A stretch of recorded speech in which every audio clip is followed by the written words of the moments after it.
നമ്മുടെ രക്ഷകനായ കർത്താവായ യേശു ക്രിസ്തുവിൻ്റെ നാമം മഹത്വമെടുക്കുമാറാകട്ടെ. അശ്രദ്ധകൾ ശത്രുവിനെ ആകർഷിക്കുന്നു. ഓരോ അശ്രദ്ധയും ദൈവം നിങ്ങൾക്കായി ഒരുക്കിയിരിക്കുന്ന വിജയത്തിൽ നിന്ന് നിങ്ങളെ അകറ്റുന്നു. ദൈവത്തിൻ്റെ പദ്ധതിയിൽ നിന്ന് നിങ്ങളെ അകറ്റാൻ ഉപയോഗിക്കുന്ന സാത്താൻ്റെ സൂക്ഷ്മ തന്ത്രങ്ങളിൽ ഒന്നാണ് നിരുത്സാഹപ്പെടുത്തൽ. 1 ശമൂവേൽ 17 ഗോലിയാത്ത് ദാവീദിനെ നിരുത്സാഹപ്പെടുത്താൻ ശ്രമിച്ചു. അവനെ ഇകഴ്ത്തിയും ശപിച്ചും പറഞ്ഞു.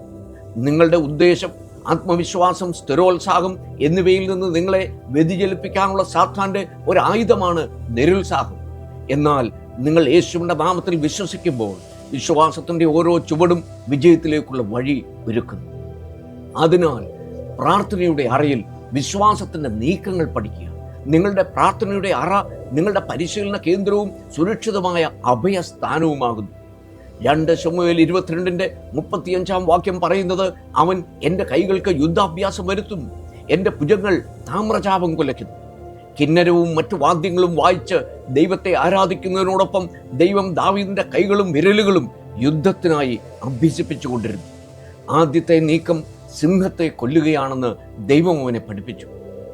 അടുത്ത നീക്കം കരടിയോട് പോരാടുവാൻ ശക്തിപ്പെടുത്തി. ഇത് ദാവീദിൻ്റെ ജീവിതത്തിൽ ഗോലിയാത്തിനെതിരെ നിലകൊള്ളാൻ അവനെ സജ്ജമാക്കി. നിങ്ങൾക്ക് നിരുത്സാഹമോ അശ്രദ്ധയോ തോന്നുന്നുവെങ്കിൽ നിങ്ങളുടെ പ്രാർത്ഥനാ അറയിൽ പോയി നിങ്ങളെ വിജയിപ്പിക്കുവാൻ കഴിവുള്ളവനെ മുറുകെ പിടിക്കുക. യേശുവിൻ്റെ നാമത്തിൽ പ്രാർത്ഥിക്കുക. നിങ്ങളുടെ അടുത്ത വിശ്വാസ ചുവടെടുപ്പിനായി പരിശുദ്ധാത്മാവ് നിങ്ങളെ പരിശീലിപ്പിക്കുവാൻ ഇടയാകും. നിരുത്സാഹപ്പെടരുത്.